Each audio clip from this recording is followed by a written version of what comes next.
Hello friends, મારા કિચનમાં તમારું સ્વાગત છે। આજે આપણે બનાવીશું ઘઉંના લોટના એકદમ ખસ્તા ટેસ્ટી એવા શક્કરપારા।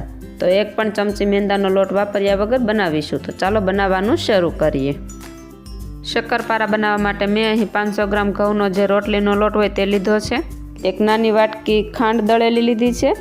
4 થી 5 ચમચી જેટલો દળેલો રવો લીધો છે, તેમજ એક નાની વાટકી જેટલું ઘી લીધું છે।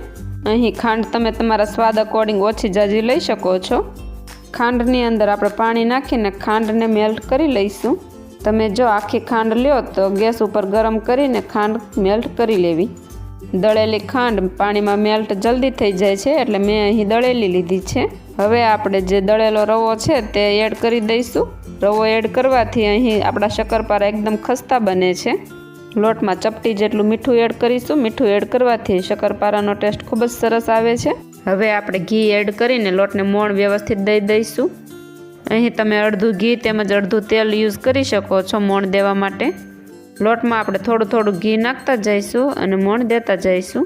બધા લોટ સાથે વ્યવસ્થિત મિક્સ કરી દઈશું, તો નીચેનો લોટ પણ બાકી ન રહી જાય તેમ સારી રીતે મોણ આપી દેવાનું। એકદમ સારી રીતે ઘી મિક્સ થઈ જાય ત્યારબાદ આવી પરફેક્ટ મુઠ્ઠી પડવી જોઈએ, તો જ તમારા શક્કરપારા એકદમ બિસ્કિટ જેવા બનશે। અને હવે આપણે જે ખાંડવાળું પાણી બનાવ્યું છે તે થોડું થોડું ઉમેરતા જઈ અને ભાખરીનો લોટ હોય તેવો કઠણ લોટ આપણે બાંધીશું। અહીં તમે વણી શકો તેવો કઠણ લોટ રાખવાનો, એટલે એકદમ ખસ્તા એવા તમારા શક્કરપારા બનશે। તો આપણે થોડુંક થોડુંક મિશ્રણ ઉમેરતા જઈશું અને લોટ બાંધતા જઈશું। મેં અહીં જે ખાંડવાળું પાણી બનાવ્યું હતું તે બધું પાણીનો યુઝ થઈ ગયો છે। અહીં મારે ઉપરથી અડધો કપ જેટલું એક્સ્ટ્રા પાણીનો યુઝ કરવો પડ્યો છે। આપ જોઈ શકો છો આટલો કઠણ લોટ રાખવાનો છે। લોટને આપણે 10 મિનિટ સુધી રેસ્ટ માટે રાખી દઈશું, એટલે આપણો લોટ વ્યવસ્થિત સેટ થઈ જાય।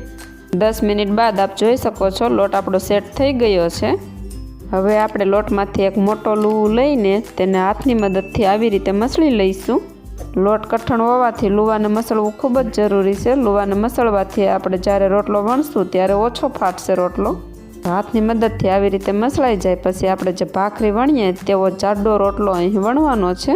રોટલાની કિનારી ફાટે તો કોઈ ટેન્શન નથી લેવાનું, કારણ કે અહીં આપણે જે કિનારી છે તે અલગ જ કરી લેવાની છે અને જે આપણે બચેલો લોટ છે તેમાં આપણે મિક્સ કરીને ફરીથી વણી લેવાની છે।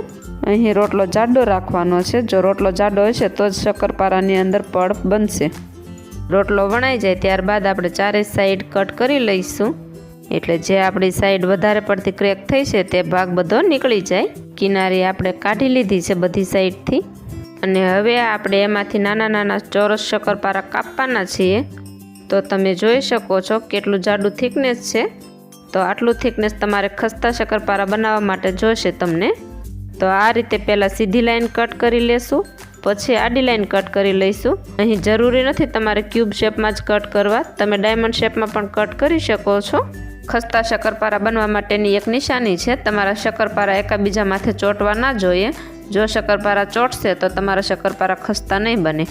આવી રીતે આપણે બધા લોટનો મોટો ભાખરી જેવો જાડો રોટલો બનાવીને બધા શક્કરપારા તૈયાર કરી લઈશું। મેં અહીં બધા શક્કરપારા તૈયાર કરી લીધા છે। તેલ મેં અહીં પહેલેથી જ ગરમ કરવા માટે મૂકી દીધું હતું।